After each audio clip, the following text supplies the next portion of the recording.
నిన్న మక్కిన మల్లికార్జున గారు ప్రెస్ మీట్లో చాలా విషయాలు ప్రస్తావించారు. ఈ సమావేశంలో బ్రహ్మనాయుడు గారు ప్రస్తావించిన అనేక విషయాలు ప్రస్తావించారు. బ్రోకర్ అని, వాళ్ళ నాయన గేదెల బ్రోకర్ అని, ఇట్లా. ఇది మనం గతంలో బ్రహ్మనాయుడు గారు ఇట్లా అన్నాడు కాబట్టి దానికి ఇది కౌంటరా అంటే, మరీ మాటల్లో కూడా ఒక కుటుంబానికి సంబంధించి ఎప్పుడో కొన్ని పదుల దశాబ్దాల క్రితం చనిపోయినటువంటి వ్యక్తుల్ని తీసుకొచ్చి వాళ్ళని హేళనగా మాట్లాడటం వల్ల ఎవరికైనా బాధగా ఉంటుంది. ఈ కుసంస్కారంతో మాట్లాడడం అనేది సభ్యత కాదు. ఒక మనిషి మాట్లాడేటప్పుడు అనాలోచితంగా ఒక మాట దొరలడం వేరు, ఆ మనుషులు ఎదుటి మనుషుల్ని హేళనగా సంకుచితంగా వాళ్ళ స్థాయి తగ్గించి మాట్లాడనుకోవటం రెండు సమానం కాదండి. అంచేత మక్కిన మల్లికార్జున గారు దీన్ని కొంచెం పునరాలోచించుకోవాలి. రెండవది, పార్టీల మార్పు గురించి చెప్పారు ఆయన. పార్టీలు మారడం, మల్లికార్జున గారు మారినా లేదు బ్రహ్మనాయుడు గారు మారినా ఖచ్చితంగా వీళ్ళందరి హక్కే అది. ఏ రాజకీయ పార్టీలో శాశ్వతంగా ఉండాలని కానీ అట్లా ఉండకపోతే అది నేరం అని కానీ ఎక్కడా లేదు. చేత పార్టీలు మారడం అనేది సర్వసహజమైన విషయం, ఏ కారణమైనా కావచ్చు. దాన్ని మనం తప్పడాల్సిన అవసరం లేదు. కాకపోతే వారు ఏమంటారంటే, నేను పార్టీ మారింది మాత్రం ఎవరు మల్లికార్జున గారు ఈ రాష్ట్రంలో బిడ్డల భవిష్యత్తు బాగుంటుందని పార్టీ మారన్నారు. ఎవరా బిడ్డలు? మీ బిడ్డలా? రాష్ట్రంలో ఉన్నటువంటి పేదవాళ్ళ? ఇది సమస్య. మీరు చెప్పింది కరెక్టు, మీ బిడ్డల భవిష్యత్తుకి ఏం డోకాలేదు. చంద్రబాబు నాయుడు గారి అధికారంలో ఉండగా మీ అందరి బిడ్డల భవిష్యత్తు అద్భుతంగా ఉంటుంది, మేము కూడా నమ్ముతున్నాం. కానీ మా బిడ్డల భవిష్యత్తు ఏంటి?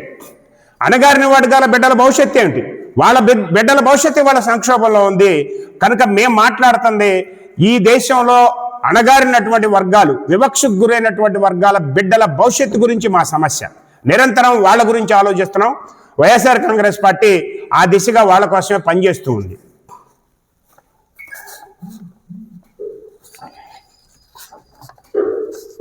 అందుచేత మీరందరూ మల్లికార్జున గారు కానివ్వండి, లేకపోతే ఆంజనేయులు గారు కానివ్వండి, చంద్రబాబు నాయుడు, మీరు ఈ రాష్ట్రంలో అసంఖ్యాకంగా ఉన్నటువంటి పేద వర్గాలు ఉన్నారు. ఇప్పటికీ రోజువారీ పేద ప్రజలు ఖర్చు చేస్తున్నది 47 రూపాయలు 50 రూపాయలని అంతర్జాతీయ సూచికలు తెలియజేస్తా ఉన్నాయి.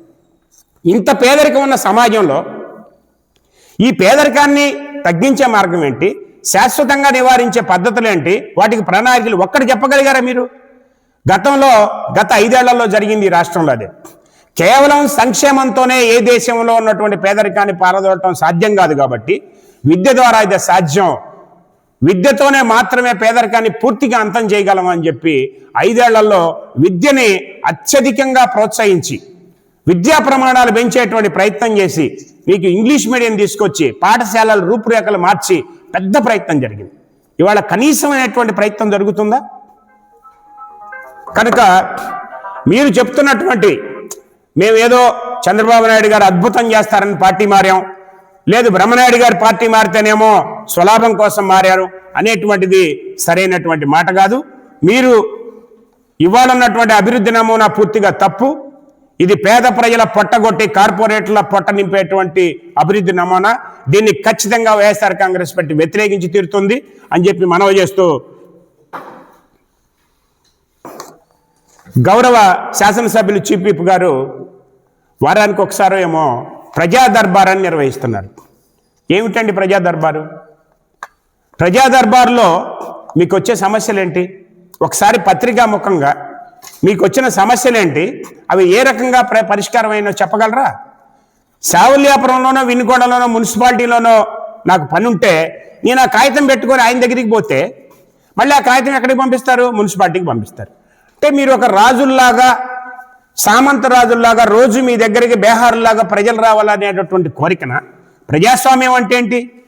అభివృద్ధి అంటే ఏంటి? ఎక్కడికక్కడ ప్రజలకి గౌరవంగా హుందాగా వాళ్ళకి సేవలంది ఏర్పాటు చేస్తే మీది అద్భుతమైన పరిపాలన, మీరు చాలా గొప్ప పని చేస్తున్నారు, గత ప్రభుత్వం కంటే మేము చాలా గొప్పగా ఆలోచిస్తున్నాం అంటే మేము నమ్మొచ్చు. ఇదేమిటండి? ప్రజా దర్బారాన్ని పెడుతున్నారు మీరు. మీ దగ్గరికి వచ్చే సమస్యలు నియోజకవర్గం సమస్యలే కదా. మళ్ళీ తిరిగి మీరు అక్కడే మాకు సేవలు అందించి ఏర్పాటు చేయండి. ప్రజలు మీ దగ్గరికి తిరగాల్సిన అవసరం లేదు.